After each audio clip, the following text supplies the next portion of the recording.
Garrett Ziegler, who was a part of the Trump White House team for 2 years, has quite a story to tell. Ziegler worked in the Office for Trade and Manufacturing Policy in the White House, created for Peter Navarro. The office enabled staff to fulfill campaign promises, decrease the trade deficit, and label China a currency manipulator.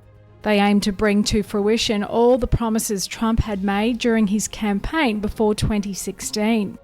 During an interview with Media Monkey Works US, Ziegler told how the president was sabotaged by many. He said, "We have a truly outstanding president with a truly establishment staff. In the political circle, everyone is planning for themselves. When many staff saw Trump losing power, they started looking for the next position for themselves," said Ziegler. He also said these people around Trump might not have directly urged him to surrender, but every time Trump would make a suggestion, they would tell him various reasons why it doesn't work. So it's essentially causing Trump to admit defeat. Another way out of the situation, he would become cornered into no action. He believes Trump was a revolutionary president, but the staffing was atrocious. After the election result, hand-counting paper ballots should have been done, said Ziegler, but Trump was overrun by others around him. How it all played out in the courts was a failure. As the rulings were, the president didn't have standings in the courts. Religious leaders began making comments against the president when they saw the results would not be in Trump's favour.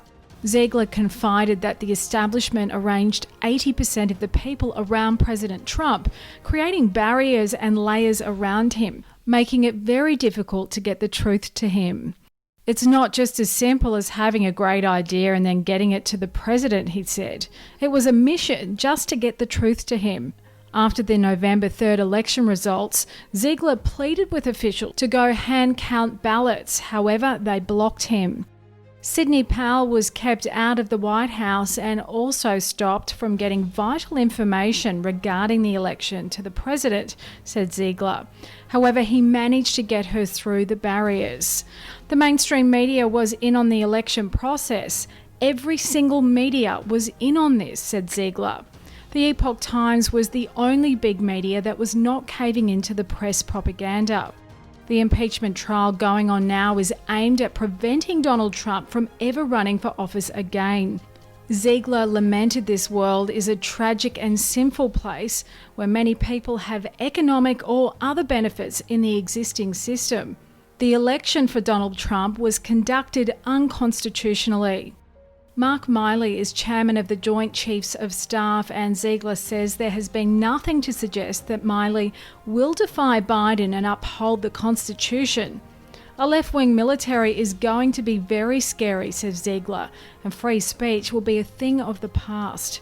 Gathering data on everyone will allow the government to track Americans, and the Second Amendment will be under attack." Ziegler encourages Americans to lead a more natural life away from the cities, look after your family, have the self-awareness to realise that all devices connect to the internet. They are all tracking devices using satellites. We need to take stock of using technology or end up in China without even leaving our living rooms. Data collection is mass surveillance and technology is rapidly advancing. There is a striking contrast in Tesla's behaviour towards government authorities in China, following after 5 Chinese regulators summoned Tesla Inc. representatives over quality and safety issues with its vehicles in the world's biggest auto market. In a statement on Monday, the market watchdog said the State Administration for Market Regulation and Authorities discussed with Tesla's Beijing and Shanghai units about customer complaints regarding abnormal acceleration and battery fires. Tesla accepted the government department's guidance, reflecting on shortcomings in its business processes and strengthening self-inspection and internal management practices. The company also apologises for a staff member's accusation against the National Grid for damaging a customer's electric vehicle. In a statement Monday sent via WeChat, Tesla said it sincerely accepts the guidance from the government and deeply reflects on the company's defects in operation. This action was in stark contrast to CEO Elon Musk's years of conflicts in the US when the US Security and Exchange Commission sued the CEO for securities fraud, alleging that his tweets were false and misleading. Musk lashed out, calling it a short seller enrichment commission, and said he did not respect the agency. Musk threatened to move the company out of California due to coronavirus shutdown orders. When the Tesla car plant in California shut down, he reopened the factory in defiance of local government orders.